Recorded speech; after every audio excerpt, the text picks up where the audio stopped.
familiar, porque de alguna manera tiene que ver con esto que vamos a exponer hoy. Un periodista me preguntó hace unos días cómo explicaba yo un ascenso electoral tan vigoroso en 2 años del Frente de Izquierda. Claro, en el sentido de que él no nos ha seguido íntimamente en nuestro desarrollo, y entonces dice, bueno, pasar del voto que tuvimos en el 2011 a 1.300.000 votos, esta especie de raíz electoral, ¿cuál es la explicación para un ascenso tan violento? Y si usted lo piensa, y acá esta es una de las claves de lo que tenemos que discutir sobre Latinoamérica, porque en el voto al Frente de Izquierda se expresó una rebelión popular. En el voto al Frente de Izquierda se expresó el hartazgo frente a un régimen de un gobierno nacionalista que se presentó en nombre de lo nacional, de lo popular, como superación del menemismo, y que tiene una realidad, en sus aspectos básicos, no demolió ninguna de las columnas vertebrales de lo que se llamó la década neoliberal. Ahí tienen un primer elemento. Es una rebelión popular contenida en un voto y alimentada por un conjunto de movilizaciones. Por eso nosotros nunca dejamos de lado esa expresión del voto con el proceso de transformaciones que sigue operando en los sindicatos. Pero después, si ustedes miran esto, ya tienen un elemento. Hay un agotamiento de los regímenes nacionalistas que hace una década aparecían como la gran expectativa, y en particular para el movimiento obrero. ¿Ven que hay un cambio acá? Después uno me puede decir, bueno, pero esto no está pasando en Venezuela, esto no está pasando en Bolivia. Ok. Ustedes vieron esa vieja frase de un autor que decía, pinta tu aldea y pintarás el mundo. Claro, nunca podemos concebir que lo que está pasando en la Argentina es nada más que fruto de las peculiaridades y de las habilidades que tendríamos en Argentina. ¿Claro? Bien.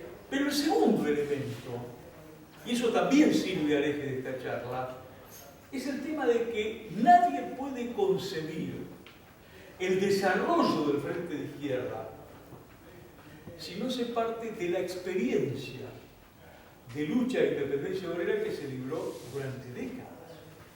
Nadie puede concebir la implantación del partido y subsidiariamente del Frente de Izquierda si no se hubiera construido en su momento la Asamblea Nacional de Trabajadores y no se hubiera construido antes el movimiento piquetero, cuando en este país la burocracia sindical abandonaba a los desocupados y el movimiento piquetero le puso un límite a la desintegración social de ese trabajador que había sido expulsado de la fábrica. ¿Ven? Asamblea Nacional de Trabajadores, movimiento piquetero, larga lucha de recuperación de los sindicatos, larga lucha con los que consideraban que la lucha político-electoral era absolutamente subsidiaria.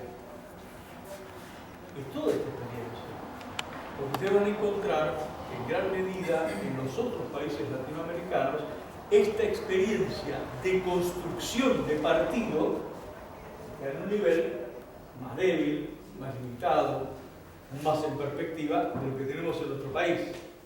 Pero ven que esta pregunta de alguna manera llevaba a esta realidad de Latinoamérica. Yo les quería decir que la realidad política de nuestro país está fuertemente latinoamericanizada.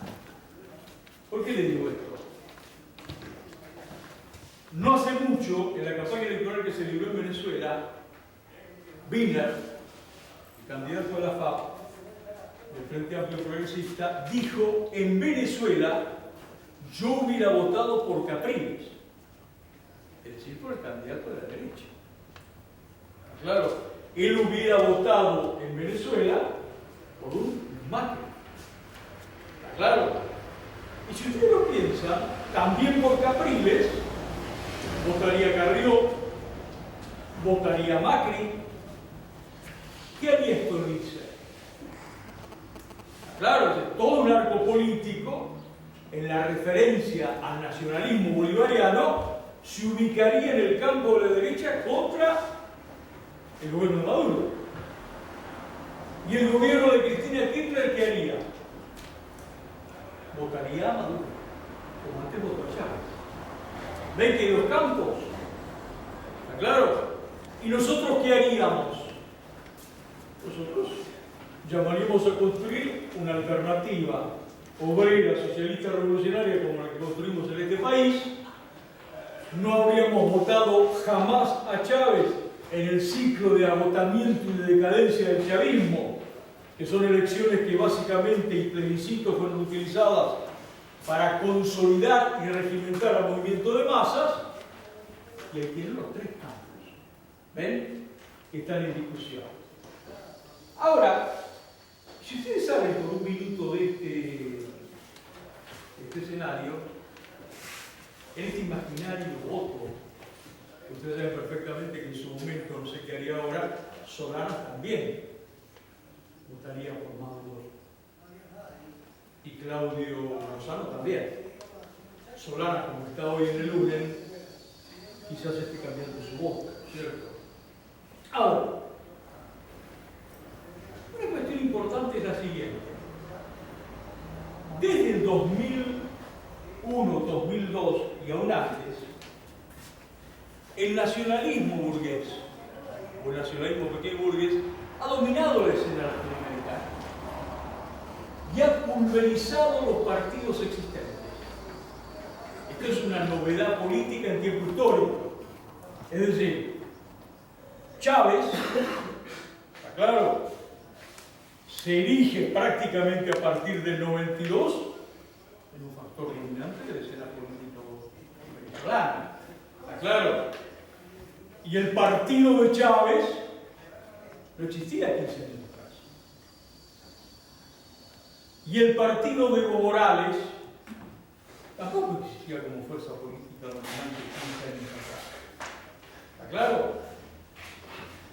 Cristina Fernández de Kirchner y Néstor Kirchner han estado gobernando 14 años. Ha estado gobernando desde el 2003 11 años. Chávez 14 años. Evo Morales va por el 9º año. ¿Por qué les digo esto? Porque han tenido la oportunidad de gobernar durante un tiempo prolongado. Cuando uno hace un balance del nacionalismo en América Latina, tiene que decir, tuvieron un largo tiempo para ver si efectivamente sus políticas encarnaban una transformación que significará un vuelco en la situación de las masas y un vuelco en la condición de dependencia y de atraso de los países latinoamericanos. Claro, no es lo mismo tener el balance de alguien que subió hace un año y medio, aquí hace el balance de alguien que subió hace 14 años. Y en esto voy a hacer dos, reflexiones, pero antes les quería hacer de alguna manera dos cuestiones previas que me parecen importantes para que nosotros marquemos ciertos conceptos. Durante mucho tiempo se dijo que los países atrasados, como el nuestro, semicoloniales, podían resolver su condición, esta fue una especie de bandera de lo que se llamó la izquierda nacional, vendiendo caro y comprando barato. Por ejemplo, en esta década que hemos vivido, la soja la hemos vendido cara. Algunos productos los compramos baratos. Para toda la escuela de pensamiento, que era la CEPAL, vender caro y comprar barato era prácticamente sinónimo de lograr la autonomía nacional. ¿Está claro? Esto no es cierto. Por eso digo que hay cosas que uno tiene que razonarlas para ver cómo se mete en el análisis del problema. ¿Por qué no es cierto?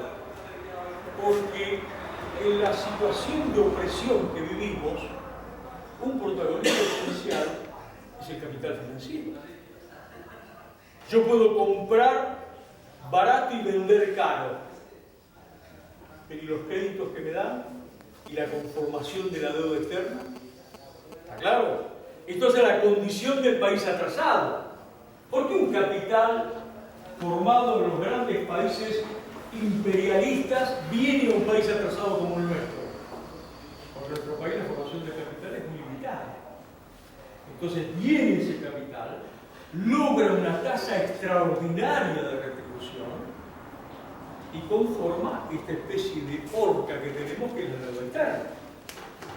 Ese capital del exterior viene a nuestro país también por la baratura de la mano de obra, porque no es lo mismo lo que gana un tornero en la fábrica automotriz de Córdoba que lo que gana en Frankfurt.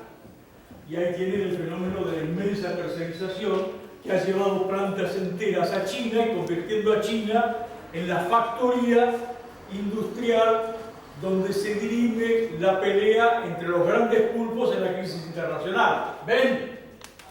Entonces, el hecho de vender caro y comprar barato no asegura la autonomía. Está presente el capital financiero, está presente el capital, está presente la condición de opresión de un país semicolonial como el nuestro, una relación social que incluye múltiples variables. ¿Está claro esto? ¿Se entiende lo que digo?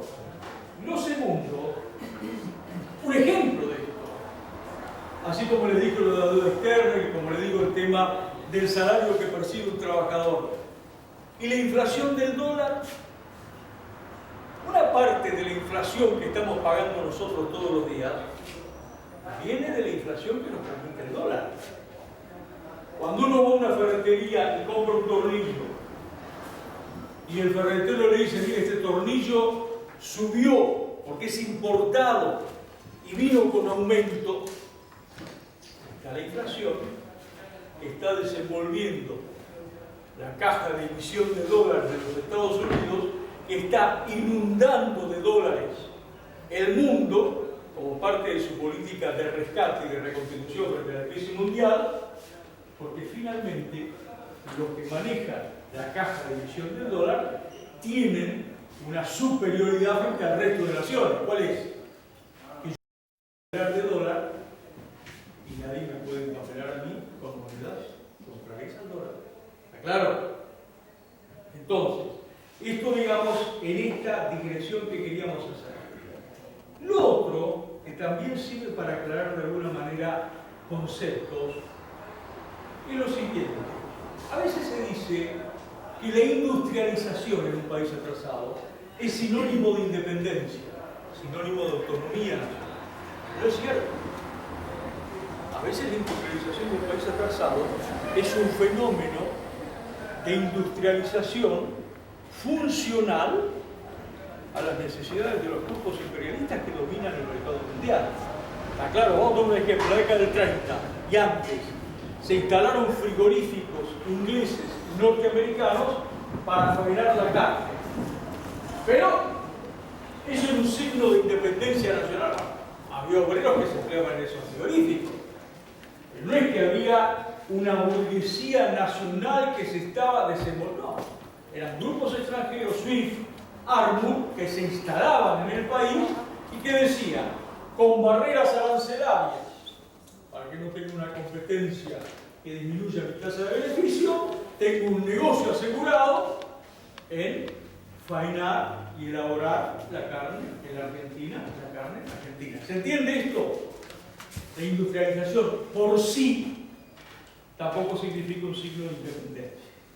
Dicho esto, yo les quería decir lo siguiente. En esta década que atravesó el nacionalismo en América Latina, ha tenido una situación de características excepcionales que ni siquiera se tuvieron en la década del 30, en la otra gran crisis capitalista internacional. ¿Por qué digo esto? Acuérdense de cómo surgió la crisis en el 2002, acá en nuestro país.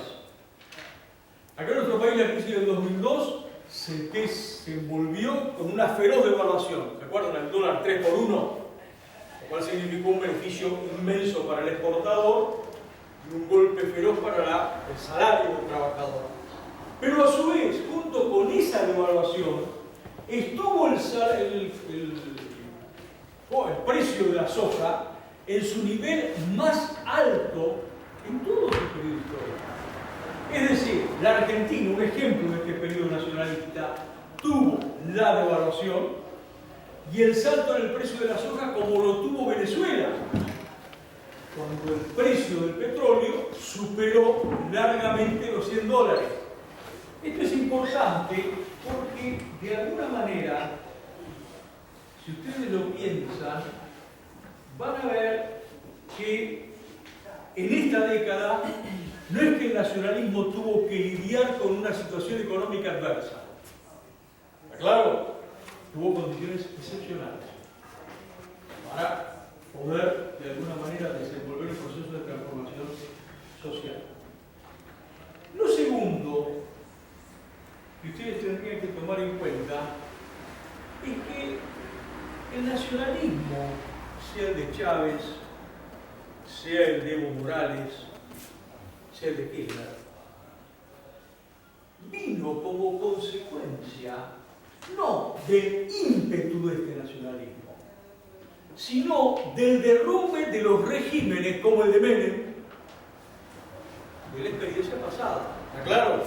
Es decir, se cayó el régimen de Bolivia porque hubo una guerra del gas y la guerra del agua, que la querían privatizar, como aquí se cayó el régimen de la convertibilidad, fruto de la masa de los estados y el conjunto de contradicciones del régimen bolivino. Claro, en ese proceso, por lo tanto, el nacionalismo vino a relevar, a ocupar el papel de hacerse cargo del poder en situaciones semi-insurreccionales o insurreccionales que la clase obrera no pudo manejar para sí. ¿Se entiende esto? Cuando llegó el momento, por ejemplo, en Bolivia, en el Palacio Quemado, de ajustar las cuentas con el presidente Goñi, el presidente pro-norteamericano que estaba privatizando el gas y el agua, en ese momento hubo un pacto internacional, cuya cabeza fueron Kirchner, Lula, que aseguró la subsistencia del orden institucional, le dio el mandato al vicepresidente, convocó a elecciones y desarmó por la acción de Evo Morales la movilización popular y la organización de un doble poder en Bolivia. Esto es muy importante porque de alguna manera los elencos nacionalistas no es que vinieron pugnando con una lucha popular y acaudillándola desde mucho tiempo atrás, sino que fueron resortes de una sustitución de las clases dominantes frente a ese proceso de insurgencia. Ojo, que en esto quiero que aprendamos todos los matices, porque el que de alguna manera tuvo efectivamente un choque con el imperialismo fue Chávez, pero antes de esta experiencia, en el 92. Ustedes no sé si se acuerdan, porque en ese tiempo algunos de ustedes, digamos, eran muy chiquititos. En el 92 se produce una rebelión, el Caracazo, ¿está claro? Contra un enorme aumento de los boletos y del costo popular. Y en aquel momento hay una rebelión popular con centro en Caracas y una parte del ejército acaudillada por Chávez se solidariza con esa rebelión popular. Son derrotados. Y en el 92, en este país, todas las fuerzas de la izquierda, todas, el MAS incluido, que agregaba todas las corrientes del MAS, los progresistas del pelaje que ustedes quieran, y Fidel Castro, salieron a denunciar la rebelión popular y la intervención militar con esa rebelión popular en defensa de la democracia. Y nosotros, el Partido Obrero, salió a defender la rebelión popular con todos sus componentes contra la democracia que estaba hambriando al pueblo venezolano. Esto es importante, porque forma parte de esto que yo llamo la construcción de una alternativa socialista revolucionaria y la construcción de un partido, lo que se inventa. Esto que preguntaba el periodista, ¿cómo se explica? No es un rayo en cielo sereno, es una construcción de todo un tiempo. Ahora, si ustedes vienen para acá, después de estos 10 años de experiencia en Venezuela, en Bolivia, en Argentina, se van a encontrar primero que en lo estructural, estos regímenes cambiaron su naturaleza social. Venezuela hoy es más o menos dependiente del petróleo que antes.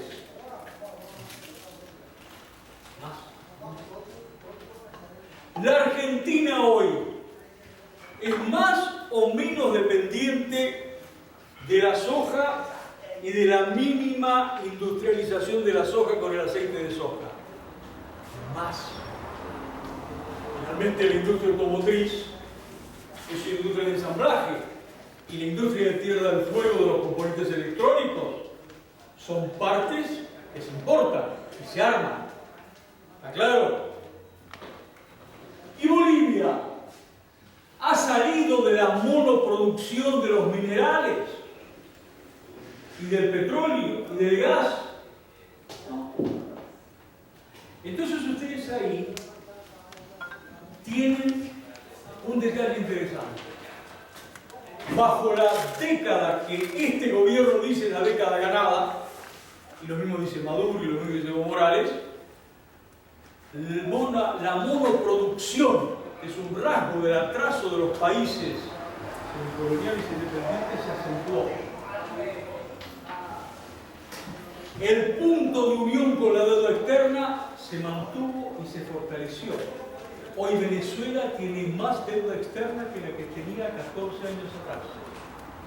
La Argentina está en el nivel de la deuda externa previo de la Rúa.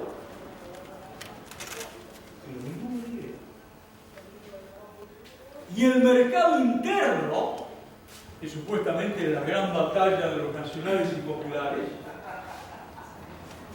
no puede desenvolverse cuando hay un 60% de trabajo negro en Venezuela, hay un 60% de trabajo negro en Bolivia y hay un 35% mentido en este país, porque si yo le sumo monotributistas, ¿cierto?, le sumo el resto de trabajadores que están en relación precaria, voy a llegar fácilmente casi al 50%.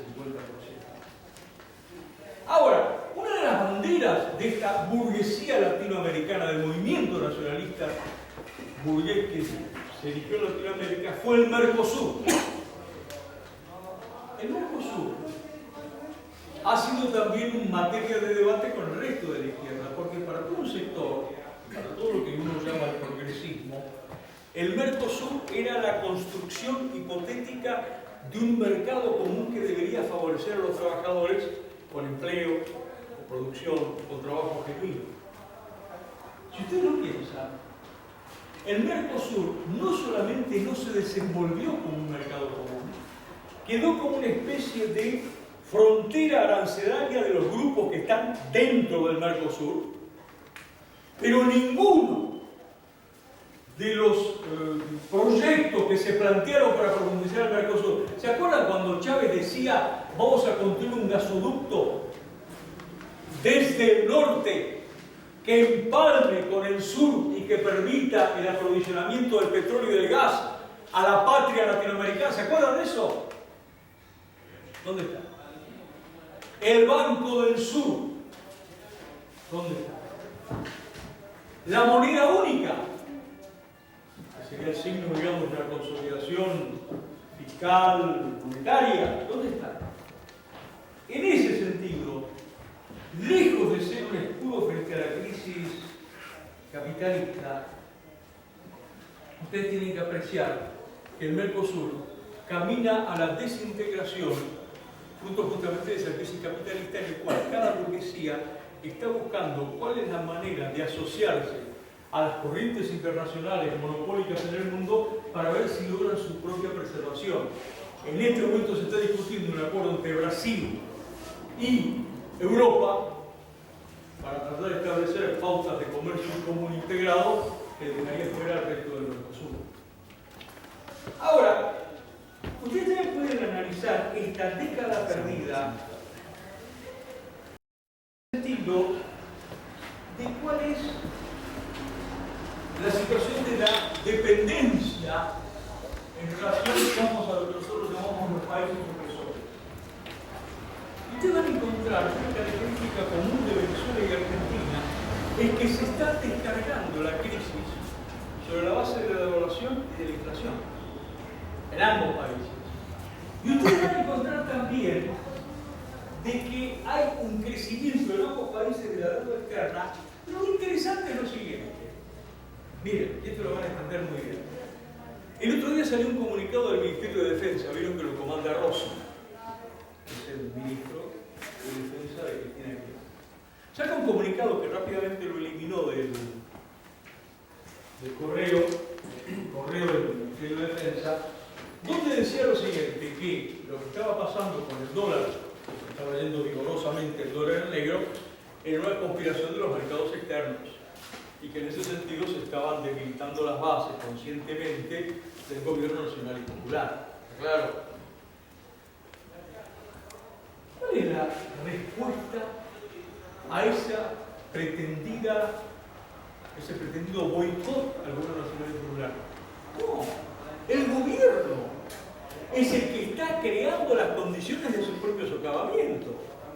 Cuando el gobierno permite una operación legal por la cual yo tengo por pesos, compro un bono, ¿no es cierto?, que luego lo puedo pasar a dólares en el exterior, y eso yo lo compro a 9,70, y cuando hago los dólares en el exterior, lo puedo comerciar en el negro a 11,55, casi 12 hoy.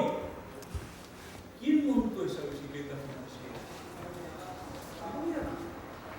El gobierno está creando las condiciones para esa fuga de capital, para ese debilitamiento de las reservas, en función de buscar un punto de compromiso con la burguesía que está planteando un cambio de frente. Y en Venezuela se puede hacer exactamente igual. Yo, importador, compro títulos dolarizados al valor oficial del dólar y luego que me los dan, los cambio al dólar negro, que está 10 veces en relación al dólar oficial.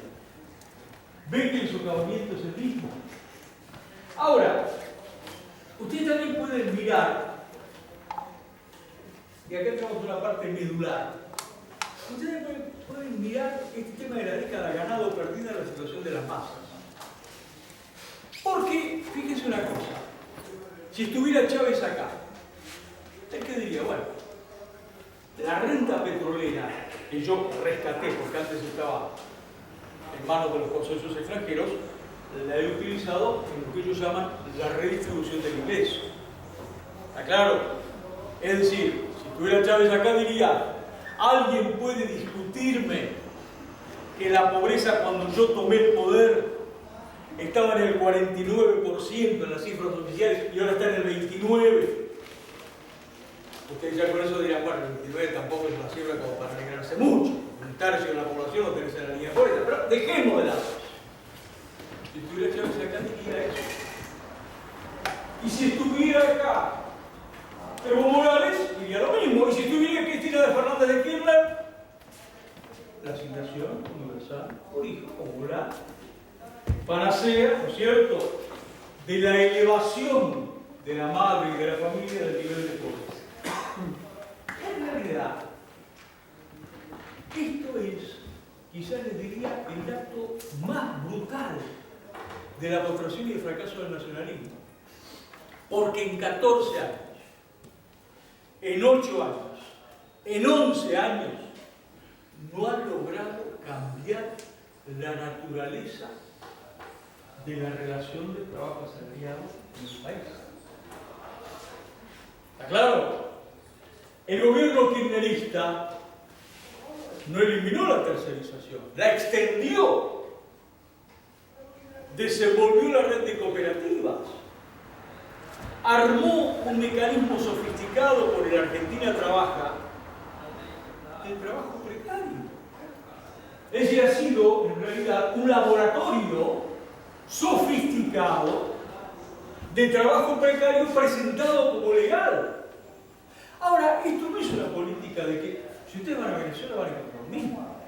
Miren, Chávez hizo aprobar una ley obrera, se llamó Ley Obrera de los Trabajadores de Venezuela, creo. Y en un punto decía, anulamos la tercerización. Un sector del movimiento obrero dijo, bueno, es la conquista. ¿Está claro? Cierto que después, en la reglamentación, y en realidad en un artículo posterior a este decía, hay empresas que son contratistas que, por ser contratistas, no deben ser consideradas tercerizadas. A partir de eso, aunque alguna gente fue incorporada a la planta permanente, comenzaron los juicios de aquellas empresas que decían, bueno, yo soy contratista, no me corresponde el rótulo de tercerización, y la historia siguió. Pero ¿por qué me detengo en estos casos? Y en el caso, ustedes analizan la situación de Bolivia, van a encontrar que Evo Morales, como Cristina Kirchner siempre habla de la situación por hijo, habla siempre del bono Juancito Pinto, que es para las mamás que tienen sus hijos en la escuela. Y como acá, si cumplen con las vacunas, si cumplen con todo el colegio. En realidad, esto, ya lo hemos explicado muchas veces, es consolidar un ejército crónico de subocupados o de desocupados. Y es una política que ni siquiera es de factura propia del nacionalismo. Es una política del Banco Mundial. Por alguna razón, el Banco Mundial saluda la política de la asignación por hijo. Saluda la política del Juancito Pinto. Porque el Banco Mundial dice lo siguiente: en este periodo histórico ya no se puede plantear el desenvolvimiento del trabajo asalariado como los periodos históricos anteriores. Acá el problema es cómo se sostiene la inclusión social. ¿Qué significa esto? Yo no te puedo dar a vos un trabajo genuino, pero te voy a dar un subsidio, una prima de subsistencia, para que puedas vivir pobremente, tengas un cable con la televisión para ver lo que se pueda ver y tengas por lo tanto una cuota de tu gasto en el mercado asegurado, la inclusión social. Pero no es trabajo. ¿Se entiende esto? La política es la inclusión social y no la vieja bandera que levantaba el movimiento piquetero de trabajo genuino. ¿Está claro? Porque en ese punto lo que plantea este periodo de declinación histórica del capital es desenvolver a muerte ese ejército de desocupados, que lógicamente el propósito es contenerlo a través de una política de redes sociales, de misiones sociales, de asignaciones sociales. ¿Se entiende lo que digo? Es la consigna del derecho al trabajo lo que estamos explicando, porque en oposición a esto es el derecho al trabajo.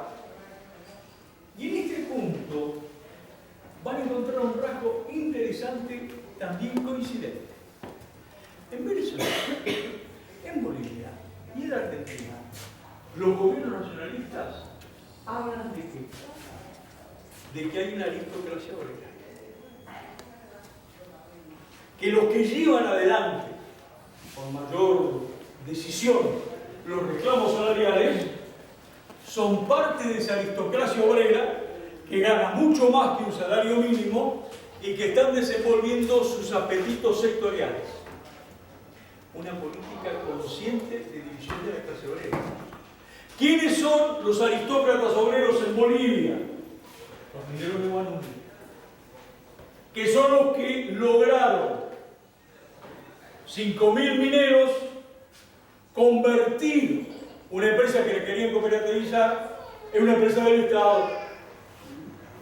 Hoy en Bolivia, entre Guanuni y Colquiri, no son más de 8.000 los obreros estatales mineros contra 60.000 cooperativizados en empresas que son fachadas de empresas privadas.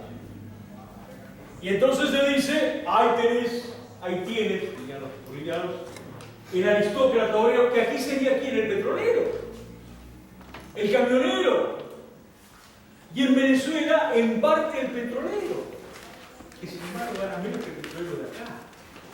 ¿Se entiende esto, esta política de división de la clase obrera a la hora de frenar el reclamo? Si ustedes hacen una síntesis de todo esto, van a encontrar que en estos regímenes nacionalistas, yo en este punto siempre hago una distinción. Creo que yo hablo de Venezuela, Bolivia, Argentina, y ustedes dirán, ¿por qué no incluyo a Brasil? Todo esto que estoy diciendo tiene escalas, digamos, que le corresponden absolutamente a Brasil, pero yo soy consciente que donde más el activismo y sobre todo la juventud discute, y así me lo advirtieron los compañeros que organizaron esta charla, es con compañeros que exponen la experiencia venezolana o boliviana como una expresión que prácticamente estaría internándose en el campo del socialismo. ¿Está claro? Entonces, nadie duda que el gobierno del PT en Brasil prácticamente es una agencia del capital extranjero. No sé si se entiende. El análisis sería más directo, más lineal, más franco, más elemental. Por eso me detengo en estos países. Ustedes van a encontrar acá que en ninguno de estos países que estamos analizando, se nacionalizó la banca. Una cosa es nacionalizar un banco, lo vamos a explicar. No se nacionalizó el comercio exterior. No se suspendió e investigó el pago de la deuda externa. Y ni siquiera se apropiaron de los recursos naturales, es decir, el petróleo, del gas, el agua. Ahora, si acá tuviera un compañero de una de las corrientes que defiende lo que se llama la revolución bolivariana, diría, pero ¿cómo? ¿Acaso no se libró una lucha en PDVSA, la empresa petrolera venezolana, para recuperar las petroleras? Sí. Año 2002-2003, Chávez plantea el cambio de la línea gerencial de PDVSA, que son gerentes prácticamente cooptados por el negocio petrolero norteamericano, que prácticamente convierten a esa empresa en una especie de burbuja al servicio del negocio petrolero internacional. Se libra una huelga muy dura y les diría, incluyendo el intento de golpe de Estado contra el propio Chávez, es la acción de choque con el capital extranjero, de choque con el imperialismo yanqui en particular, más profunda de la gestión Chávez. Y es la clase obrera la que define esa batalla casi después de 2 meses de huelga. Ahora, ¿pero por qué les cuento esto? Barrimos a los gerentes norteamericanos, pero se recuperó el recurso. No. PDVSA montó empresas donde el Estado tiene el 60%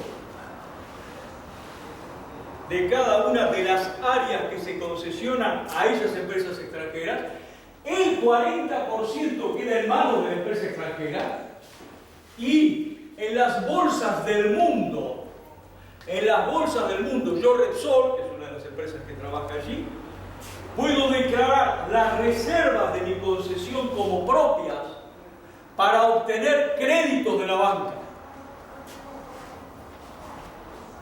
Considerar las reservas de la concesión que tengo en Venezuela, lo mismo en Bolivia. ¿Me podría decir? ¿Por qué en un contrato de servicios? Y finalmente si esas reservas se expone a una empresa estatizada en la bolsa para obtener su propio caudal de recursos. Alguien podría decir que finalmente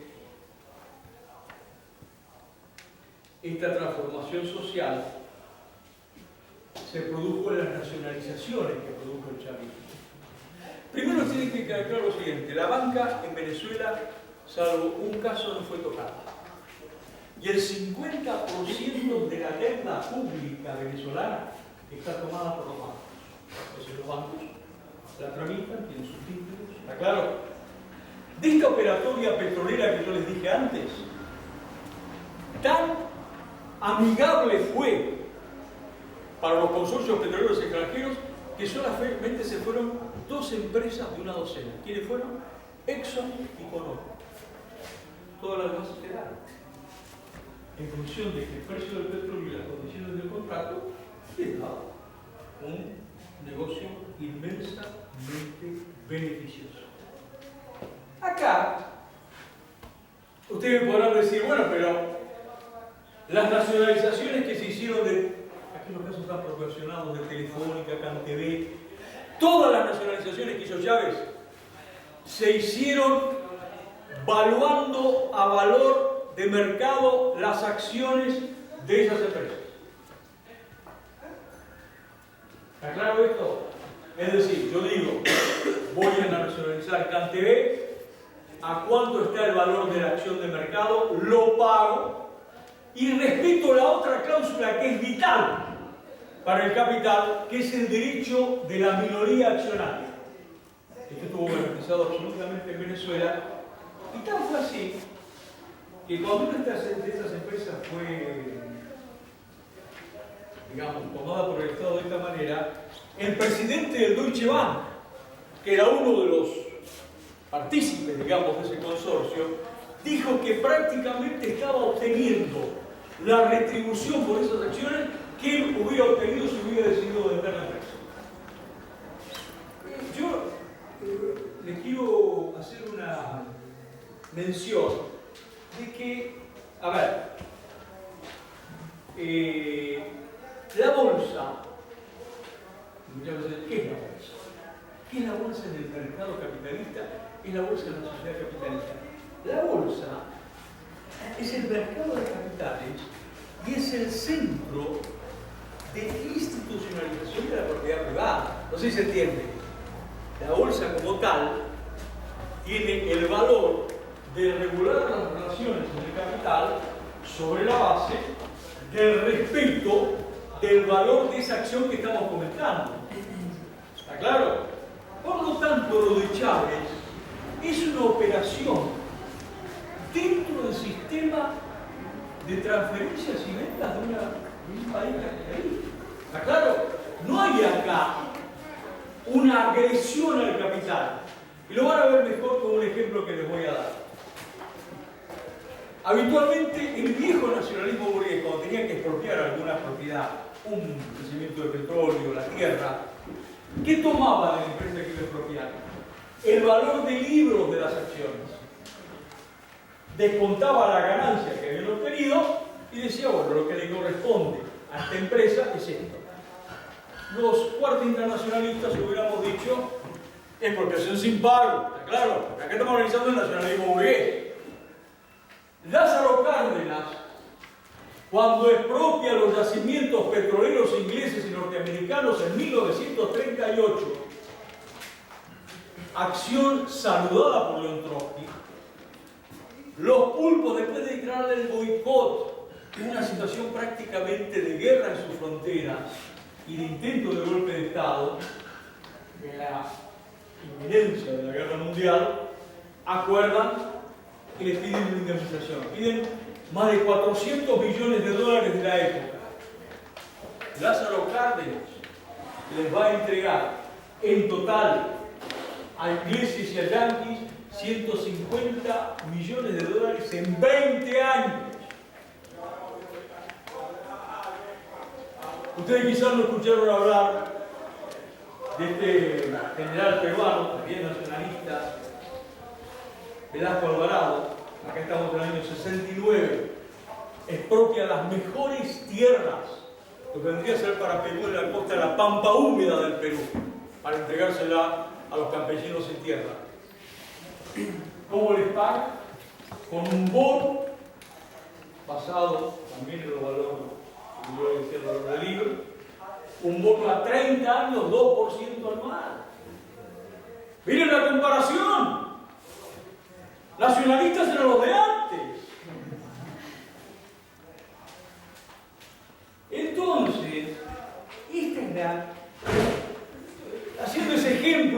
Chávez, él diría, bueno, pero le mejoré la condición social a las villas obreras desatendidas que ahora tienen un médico cubano que las puede atender en un centro de salud y tienen por allí un subsidio de alimentos. Sí, en ese punto, ¿quién va a oponerse a que reciba el vaso de leche, el médico cubano, el centro de salud? Pero un régimen que se presenta en nombre de la transformación social tiene como tarea provocar una revolución en las fuerzas productivas y en la expropiación de los medios que están condenando la situación social del explotado y del trabajador. Y esto es importante tomarlo en cuenta porque ustedes se van a dar cuenta que esto es una especie de ciclo que se consuma en un punto. Porque a ustedes les va a llamar la atención, pero en el terreno político, en Venezuela se creó el Partido Socialista único de Venezuela, toda la izquierda de Israel. En Venezuela, dentro del Partido Socialista único de Venezuela, están prácticamente todos los trotskistas menos el Partido Obrero. ¿Está? Hay una corriente de izquierda socialista que estuvo durante mucho tiempo adaptada y disuelta al escenario político del socialismo y que luego forjó su propia corriente con las características absolutamente de composición de nacionalismo. Y uno diría, esa renta petrolera que se obtuvo después de la huelga de PDVSA, ¿dónde fue? Esto que les he dicho. Las misiones, la asistencia social, el pago de la deuda externa, y al mismo tiempo se ha ido en el inmenso festival de corrupción en Venezuela. Ahora, ustedes también tienen que tomar una peculiaridad que es la siguiente. El chavismo jamás actuó contra el Estado existente. El chavismo tenía su gabinete de ministros, había por ejemplo un ministerio de salud y mandaba las misiones con lugartenientes y miembros del ejército que actuaban con autonomía de los ministros. Creó de hecho un Estado paralelo. No es que se planteó en el terreno del Estado la transformación de ese Estado. Las misiones reemplazaron al Estado en función de la dirección del bonapartismo militar. Y este es el otro rasgo. ¿Cuál fue el gran soporte? Y es el soporte hoy de la estabilidad absolutamente en crisis del régimen bolivariano. El ejército. El ejército que ha sido colocado como una suerte de casta de árbitro en Venezuela y que lógicamente es hasta cierto punto el resguardo de la estabilidad, al punto tal que si mañana se plantea un cambio político en Venezuela, posiblemente no venga de un golpe estricto de la derecha, sino de un golpe que nazca de los propios extraños militares. Bueno, yo me estoy mintiendo a mí mismo, porque ya son las 8:40, y quiero, digamos, para respetar lo que yo digo, simplemente decir una cosa como para dar la palabra, que tiene que ver con el tema de un debate que se planteó en la izquierda y está planteado en la izquierda. Con todo esto que hemos caracterizado del ocaso del nacionalismo y el papel del nacionalismo, ustedes nunca tienen que olvidar una cosa que la Tercera Internacional en su periodo revolucionario caracterizó como una cuestión axiomática en la formación de cualquier revolucionario. En el mundo existen los países oprimidos y los países opresores. Y esa relación determina justamente la existencia de movimientos nacionalistas que se presentan en nombre de la independencia nacional, de la soberanía económica, aclaro, enfrentándose a los poderes del capital extranjero, a los poderes del capital financiero, pero manteniendo un compromiso estratégico que es la defensa de la propiedad privada. país ni en el mundo puede ignorar la distinción entre el país opresor, el país oprimido y la existencia de movimientos nacionalistas, burgueses y pequeños burgueses, que son capaces de protagonizar estos choques, como le dije de Cárdenas, como le podría haber dicho de Nasser cuando nacionaliza el canal de Suez. Para un revolucionario, la percepción de estos matices es absolutamente determinante. El peronismo no es una peculiaridad argentina como el dulce de leche, no.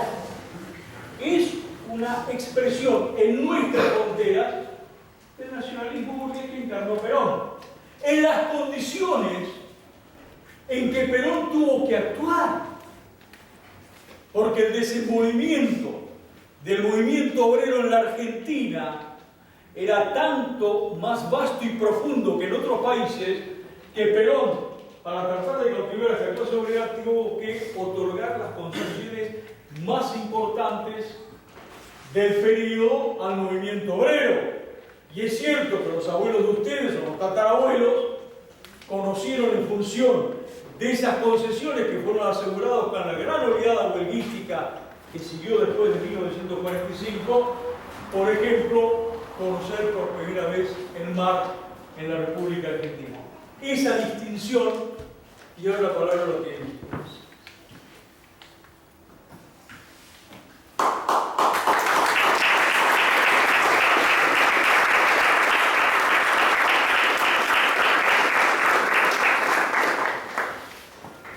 Vamos a hacer unas preguntas. Cristian, no sé si por ahí te conviene unir algunas preguntas, pero vamos. Hagamos tres preguntas primeras y respondo y vamos. Y también algunos se pueden dar para responder las preguntas que han hecho, pero no es como se dice, un monopolio del debate.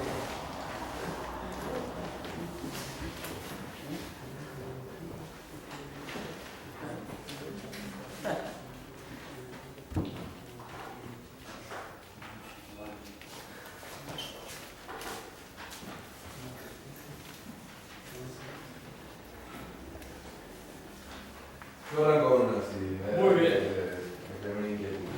Cuando vos marcabas esta farsa del nacionalismo burgués actual, mencionabas lo de Cárdenas, fueron 18 empresas petroleras, ¿no? 18 petroleras que no explicaron. Pero ¿cómo se repite como farsa? Y pienso quizás en la transformación original que generaron, digo, los gobiernos nacionales populares de aquella época, el peronismo, el varguismo, el cardenismo, en cuanto a modificar de alguna manera la relación de la clase obrera con la clase dominante. En el sentido de que antes, quizás que llegase el peronismo y demás, la clase obrera no tenía acceso a un montón de lugares que después uno lo analiza y sabe en qué términos lo concedió el peronismo.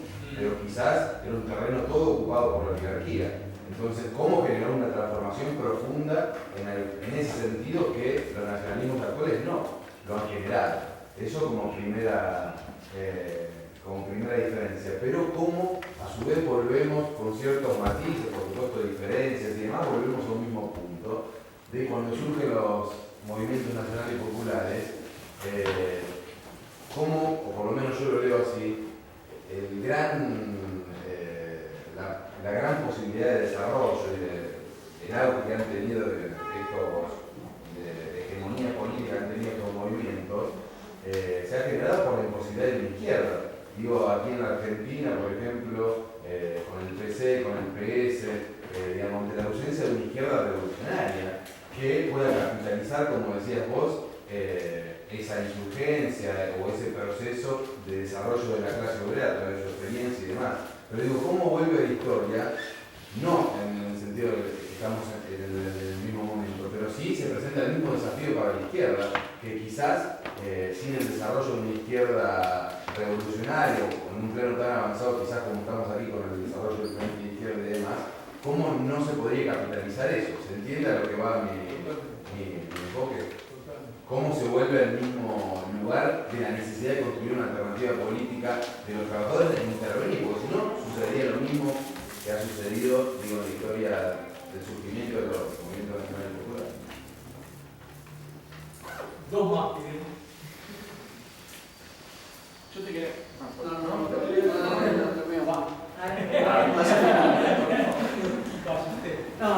Yo un poco una pregunta muy similar a la de él, que veía de las limitaciones del movimiento nacionalista burgueses, que muchas veces la contradicción final entre el capital y el trabajo, entre la clase obrera y la burguesía, dirimen siempre a favor de la burguesía, pero hasta que no se da un proceso profundo de choque, no es tan fácil desenmascarar a esa burguesía, no es tan fácil hablarle al minero o al trabajador o a cierto sector de mirá, en realidad esto en algún punto te van a cagar. Es difícil, era difícil a un obrero peronista decirle, mirá, Perón llegó hasta acá, si nosotros no lo superamos, vamos a retroceder, que es lo que pasa en la historia. Retrocedemos otra vez y el casillero y otra vez un montón de luchas que da la clase obrera para recuperar eso anterior o algo un poco similar a lo que yo había tenido. Ese puente entre la conciencia de la clase obrera, que también debe ir un poco de la mano de la construcción de una izquierda revolucionaria, es lo que me parece que cuesta muchas veces armar ese puente entre el obrero peronista y el mirá, la limitación es esta, entre los compañeros que creen que, claro, contra Menem estos son progresistas, pero no, pará, es que este gobierno no va a fajar, se viene con todo. Bueno, es construir ese puente y a su vez con una buena política, justamente una política revolucionaria, construir. Me parece que ahí es lo que nos cuesta todavía, más allá de decir, mira, con estos flotes nos van a cagar. Me parece que ahí, en ese periodo de estos 10 años, con trabajo hormiga se ha construido, pero cuesta todavía sacarle la máscara a Kirchnerismo, por ejemplo. O al nacionalismo. Sí, o a Evo o a Lula, que por algo sigue ganando y Dilma y por la... Vos, te quería consultar. ¿Qué valor tiene la etapa actual el problema de la reforma agraria en el planteo de la independencia nacional? Porque cuando uno ve, digamos, lo que planteaba Trotsky respecto a México, o inclusive vos contaste lo de Alvarado, bueno, el problema de estos últimos gobiernos, tanto como de Chávez como acá mismo en Argentina, no han avanzado ni siquiera han intentado, digamos, en la expropiación de la tierra o en la reforma agraria. ¿Qué importancia tiene eso? Y si podías incorporar en el balance, que sí es un movimiento que acá en La Plata hay bastante debate con el zapatismo. Si podías incluirlo de alguna manera, el otro evento, sí, porque digamos, una de las fuerzas que acá dirige la Universidad de La Plata, la FUL, es la Darío Santillán, que a pesar de que tiene un programa bastante confuso, algunos de sus compañeros, bueno, tienen esta referencia que vos decías, 14 años para el zapatismo vale 20 años ya de balance, si lo podías incorporar, digamos, en esta cuestión. Una observación previa. Ahora se cumplió el aniversario de la rebelión zapatista. Y si tienen esta corriente presente y tienen debate, ¿qué tienen que escribir? Se cumplió el aniversario, para nuestro periódico no hay escrito nada. Es una buena manera, porque uno escribe una mala versión. Después se sienta y dice, mira, hay estos otros que escribieron tal cosa, y se está haciendo un balance que, digamos, ustedes registran que hoy es una preocupación, otros no. Así se va conformando una tarea de formación, a partir de una tarea de información. Con las preguntas que a mí nos vamos a quedar acá esta mañana, que no van a sentir, y yo tampoco, pero vamos a ir a ver. El tema de la evolución del nacionalismo es muy importante tenerlo caracterizado. Trotsky, en un libro que ustedes si quieren aprender sobre el tema del nacionalismo, yo lo recomiendo fuertemente, es el libro de Trotsky, Enorme Pensador de Derrotas, es un balance de la experiencia de la Revolución China, creo que lo más dialéctico y lo más práctico que se ha escrito sobre el punto por lo menos a nivel de Trotsky. Entonces dice, yo tengo que definir la estatura política de una profesión nacional en un país atrasado. No puede tomar un solo rasgo. Depende de sus vínculos con el capital extranjero. Depende de la experiencia de las masas en ese país.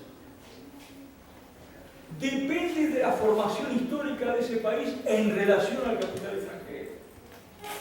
Y depende, por sobre todas las cosas, de cuál es el nivel de conciencia y estatura independiente de la clase obrera. Eso es fundamental. El nacionalismo burgués puede ser el factor más cautivante hacia las masas, en tanto y en cuanto esas masas no tengan una estructuración de características independientes. Cuando el movimiento obrero comienza a desenvolverse en un camino de independencia obrera, el nacionalismo burgués es la fuerza más reaccionaria y criminal que ustedes puedan hallar en la historia. Chiang Kai-shek arrojando a las locomotoras, en aquel tiempo funcionaban a leña, a los activistas del Partido Comunista, y Chiang Kai-shek era nacionalista. La triple A en nuestro país.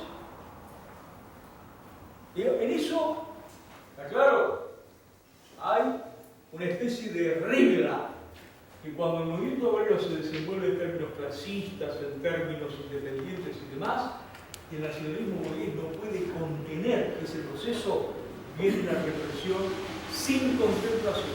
Un militante revolucionario tiene que tener esto acá, porque hace su preservación física también en muchos casos.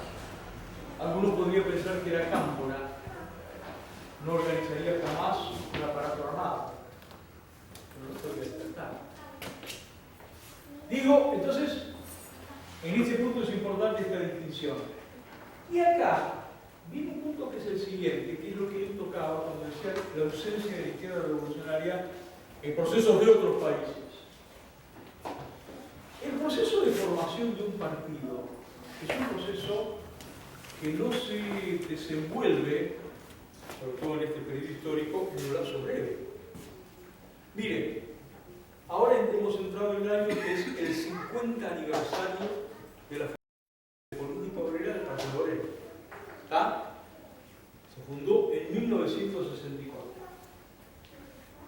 ¿Y cuál fue la peculiaridad de la lucha política que se libró en ese momento, 1964-1953, Revolución Cubana? En la irrupción del foquismo,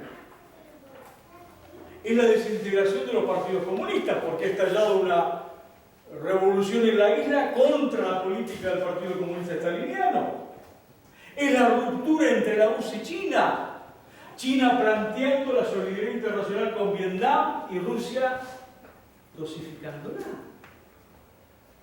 Miren qué periodo. Y los obreros peronistas que han sufrido la derrota en el 59, la huelga de Lisandro de la Torre, que marca el final del periodo de la resistencia, y han entrado en muchos casos en un periodo de desmoralización. Ahora, ¿por qué les cuento esto? Porque un partido se debe cimentar en la intervención religiosa, en la lucha de clases y en la delimitación ideológica. Cuando nosotros comenzamos a militar, o nos planteamos comenzar a militar, nos preguntamos cuál era nuestra diferencia respecto a todos los grupos políticos existentes. Y las pusimos en el papel. Y nos delimitamos del entrismo que había llevado al morenismo a absorberse en el peronismo, sacando un periódico que era En la 62, bajo la disciplina del general Perón, porque entendíamos que es una política de disolución de la izquierda revolucionaria. Y nos delimitamos de los socialistas que habían llevado a Alfredo Palacios, en nombre de la Revolución Cubana, a ser electo senador en la capital. Y nos delimitamos obviamente también del Partido Comunista, que tenía la trayectoria que ustedes ya conocen y que no necesito repetir ahora. Entonces, el tema de la constitución de un partido tiene que ver con un proceso de implantación y lucha política e ideológica. En este punto es importante acá porque cuando se plantea esta ausencia de la izquierda revolucionaria, volvemos al punto que yo decía al principio. Estamos en un periodo de crisis internacional. La crisis internacional lo que genera son estos profundos trastocamientos económicos y políticos que llevan a que procesos que nadie hubiera imaginado vuelquen desplazamientos sindicales y políticos profundos. Hoy sale en El Cronista una nota de Loto Viada que une, me parece que equivocadamente en mi opinión, digo, sintetiza, simplifica, y dice: en Estados Unidos acaba de elegirse en Seattle, una de las capitales de la clase obrera norteamericana, una concejal que hizo su campaña electoral con la bandera $15 la hora de salario mínimo. Y en la Argentina el Frente de Izquierda tiene los diputados que tiene, los concejales que tiene, los legisladores que tiene. ¿Cuál es el vector que unifica todo esto? La desigualdad que provoca la crisis. Dice notoriedad. Claro. En el medio lo tienen que poner lo que significa el desenvolvimiento y la construcción de una izquierda socialista revolucionaria. Y esto es importante porque, fíjense, que esta tarea de desenmascaramiento, y vos lo dijiste un poco y vos también la izquierda argentina, y lo estoy yendo 50 años atrás, la izquierda argentina, justamente esa tarea de delimitación del nacionalismo, ignoró. ¿Está claro? El morenismo disolviéndose dentro del peronismo, el Partido Comunista, después de haber sido el campeón del frente antinacionalista en el campo de la Unión Democrática en el 45, disolviéndose también en el peronismo, hoy forma parte del gobierno. Pero la izquierda fue parte de esa disolución política. Yo nunca voy a cansar de recordarles que en 1958, cuando Perón llama a votar por Frondizi, hay 1 millón de votos en blanco y el MAS de aquella época llama a votar por Frondizi, el Partido Comunista de aquella época llama a votar por Frondizi para no dividir el voto peronista. Y 1 millón de votos huérfanos, 1958. Esto es importante. La consigna era con Frondizi en todo el pueblo de la Casa Rosada. Exacto. Pero es muy importante esto porque, como siempre está la tendencia a echarle la culpa al pueblo, son los esfuerzos que hace el pueblo para, el trabajador y la clase obrera en particular, para desembarazarse de una dirección. Ahora, si no está esa alternativa que sepa desenvolver esa tendencia y canalizar la construcción de partidos, eso se puede esterilizar. Muchos de los que votaron en el 58 se desmoralizaron, otros creyeron en la revolución cubana pero sin salir del comunismo. Claro, sí. Ese es el problema de la construcción del partido. Y acá lo quiero entender una cuestión que tiene que ver con lo siguiente. Nosotros hemos tenido debates sobre el tema de la conciencia. La conciencia, la clase obrera, la conciencia que se envuelve una activista, no es una conciencia ideológica. No es una conciencia que está trabada porque es peronista. No. Los obreros que hicieron el Cordobazo y que cantaban por el gobierno obrero y popular eran obreros peronistas. Pero habían pasado una experiencia que les había demostrado ya a esa altura, porque Perón había apoyado el golpe de Onganía, porque Perón había apoyado las grandes derrotas del movimiento obrero que frustraron la resistencia. Ese obrero peronista estaba en otro escalón de su conciencia, aunque no había dejado de ser peronista. Esto es muy importante tomarlo en cuenta, porque si no, el debate se torna ideológico. Es uno de los debates que teníamos con Moreno. No.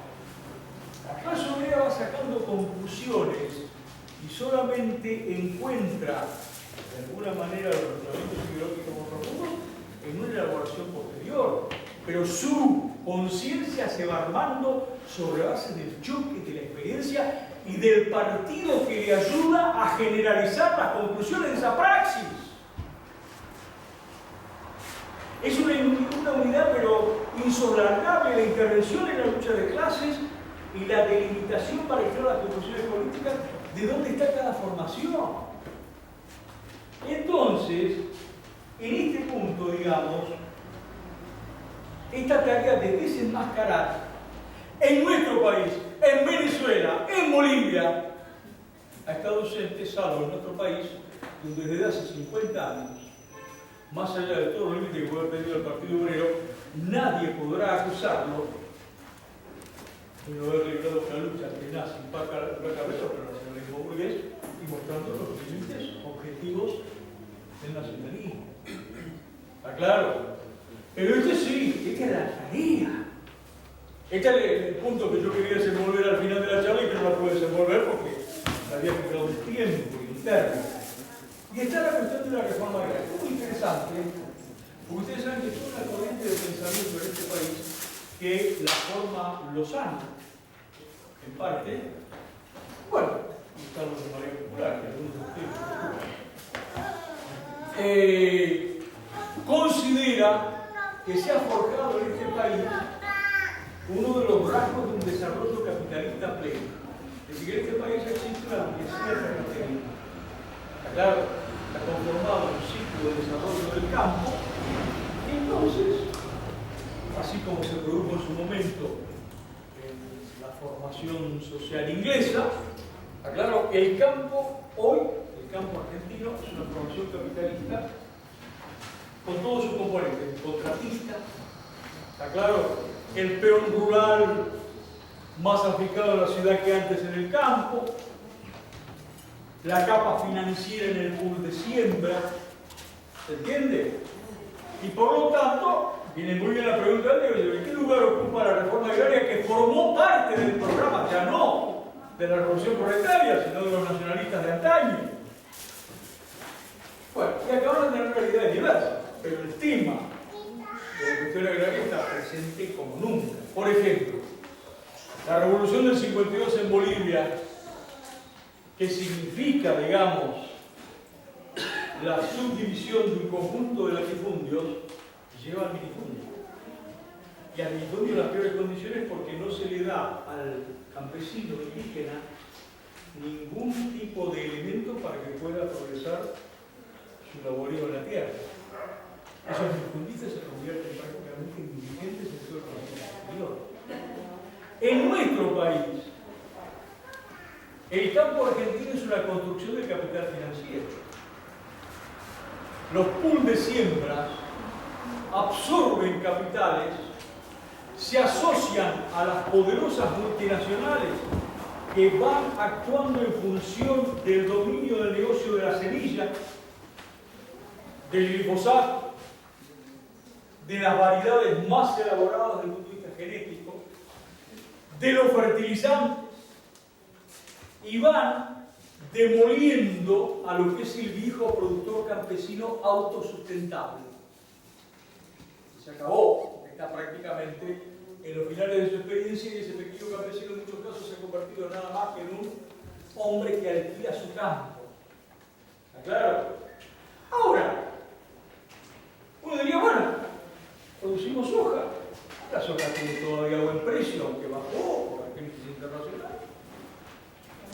Estamos felices. Si no tuviéramos un precio de la soja, estaríamos peor. Desde el punto de vista de un desarrollo genuino de la formación social en el país, la realidad del campo argentino es para llorar, porque ha destruido prácticamente la diversificación, que es una peculiaridad elemental del desarrollo agroindustrial de un país, reemplazándolo por la soja en cualquier terreno, en cualquier circunstancia, ha planteado el empobrecimiento mayúsculo del campesino que ha sido expulsado de la tierra por la soja, ha aumentado la latifundización de la mano de los pools de siembra, ¿está claro? Y ha convertido a los DuPont, a los Duperial, en los grandes hacedores del negocio, y ustedes dentro de poco van a encontrar usar en los campos argentinos como en los campos norteamericanos, que va a decir en la alambrada la marca de la semilla, y ese va a ser el signo de que ese propietario o su locatario tiene que pagar por el uso de la semilla que esa firma está elaborando. ¿Ven que es un negocio de capital financiero asociado a los grandes emprendimientos agrícolas? Entonces, ¿hay o no hay una cuestión agraria? Hay una cuestión agraria. Cualquier gobierno que se plantee una transformación social integral tiene que plantearse la nacionalización del campo integral y la conformación de cooperativas de productores que devuelvan justamente la unidad de trabajo, la unidad de concepto, la productividad, la diversificación, que está inmensamente, porque esto se ha convertido en un gran campo de soja que destruye todas las condiciones futuras de habitabilidad del país. ¿Está claro? Esto está planteado también en Venezuela. Ustedes dicen que Venezuela, después de tanto proclamar la reforma agraria, Venezuela hoy importa el 85%, miren la cifra, 85% de los alimentos. ¿Está claro? Es decir, no logró desenvolver lo más natural, que es el reparto de la tierra a escala de una revolución democrática, digámoslo, bajo la gestión de los propios trabajadores rurales que van a actuar en ese escenario. Entonces, pero me parece muy atinado. Ustedes fíjense que nosotros cuando intervenimos con la 125 sacamos a luz estas cosas, pero el tema de mantener una lucha política vinculada al desenvolvimiento del trabajador rural, que lo quieren convertir cada vez más en una especie de migrante, trabajador en negro constante, ¿no es cierto? Y la transformación social a partir de lo que significa la toma de los campos tomados por estos pools de siembra y por la clase terrateniente, que es la tributaria de ellos, es un punto de transformación social fundamental en el país. ¿Responde esto? A ver, 3 preguntas más. Faltó que salga del movimiento zapatista. Sí. Movimiento zapatista. Siempre digo que usted vio que el movimiento zapatista disparó, hizo una acción armada el primer día de su vida y nunca más. ¿Está claro? Entonces, había toda una corriente de... no, el movimiento zapatista me parece que hay que hacer un balance, porque el movimiento zapatista es uno de los casos históricos, yo diría, originales, en lo cual es un movimiento que se presenta en nombre de la causa agraria. Sin embargo, se subsume bajo la idea de la identidad cultural indígena, renuncia a lo que significa la organización de un movimiento de lucha obrero que lidere la revuelta campesina e indígena y se acantona en Chiapas como una suerte de reducto custodiado por el Estado mexicano, que atraviesa momentos de desintegración, en una suerte de pacto político con el Estado y con el ejército, porque finalmente el desenvolvimiento de una experiencia comunitaria en Chiapas no hace a la estabilidad del Estado mexicano, aún en sus momentos de desintegración como lo que tiene ahora. Es decir, lo de Chiapas en ese aspecto, por referencia a cualquier revuelta agraria que uno pueda analizar en la América Latina, se ha convertido, eso creo que a veces se dice lo que una vez se expresa como drama, la segunda vez como farsa. Se ha convertido hasta cierto punto en una farsa adosado además con el componente turístico. ¿Está claro? Entonces acá en este punto, yo creo que esto también tiene que ver con esto que llamamos nosotros la crisis de dirección, y cómo se para el movimiento obrero frente a la cuestión indígena. Es mucha importancia. Tomen el ejemplo de lo que está pasando en Bolivia. Bolivia, la Constitución dice que tenemos un Estado plurinacional. En ese Estado plurinacional, no me acuerdo ahora el número, hay por lo menos 24, creo yo, comunidades étnicas reconocidas, que tienen territorios. ¿Está claro, que hasta pueden ejercer la justicia de acuerdo a sus cánones ancestrales en ese territorio y hasta el día de hoy están en litigio cuando, por ejemplo, matan a machetazos un hombre que consideran que ha violado los códigos de convivencia dentro de la comunidad. ¿Está claro? Ahora, en esas comunidades, lógicamente, se aprende el lenguaje de la comunidad, que en muchos casos se ha convertido en una lengua, digamos, ignorada, una lengua muerta. Sin embargo, si ustedes lo piensan, al mismo tiempo, Evo Morales saca una ley, esto con la Constitución, por el cual solamente procede la subdivisión de los latifundios, escuchen bien, cuando tengan más de 5.000 hectáreas y ser aprobados por el Instituto Nacional de la Reforma Agraria de Bolivia.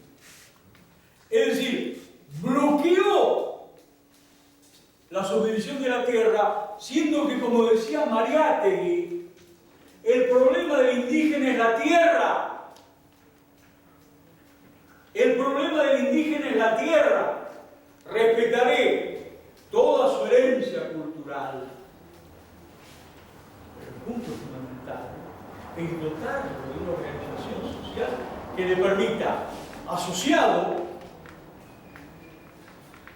poder disponer del territorio de su sustento.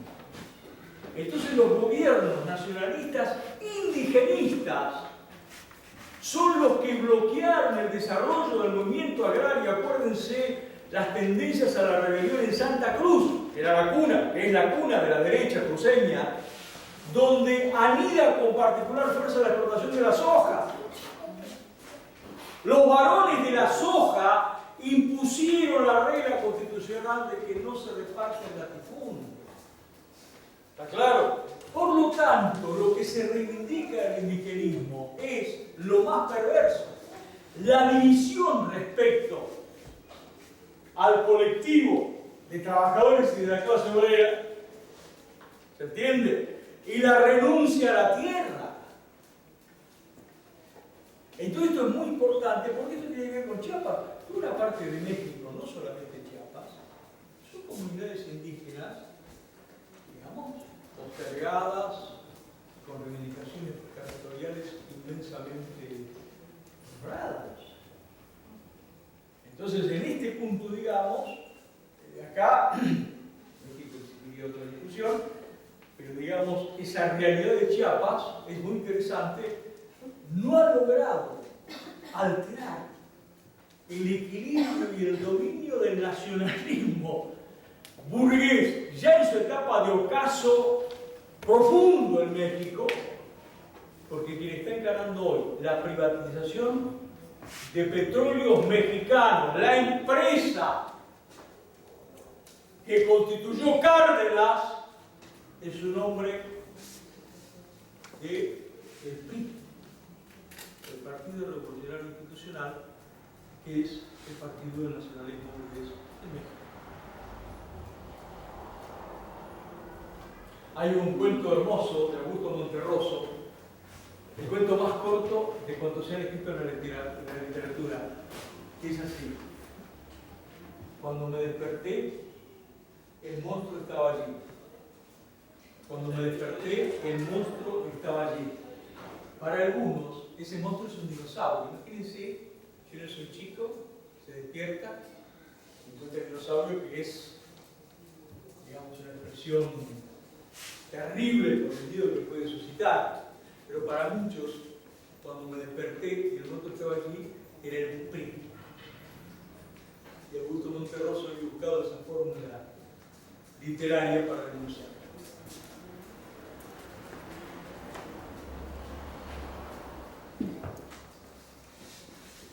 ¿Alguna pregunta más?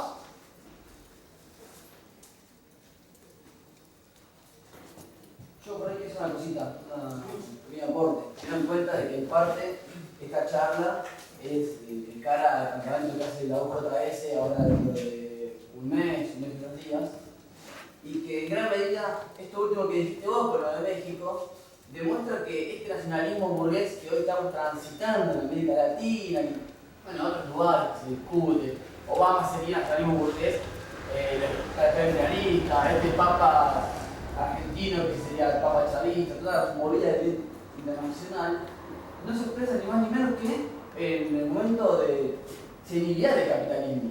De senilidad. Cuando la crisis que hoy está desarrollando ya ha entrado en su 7º o 8º año.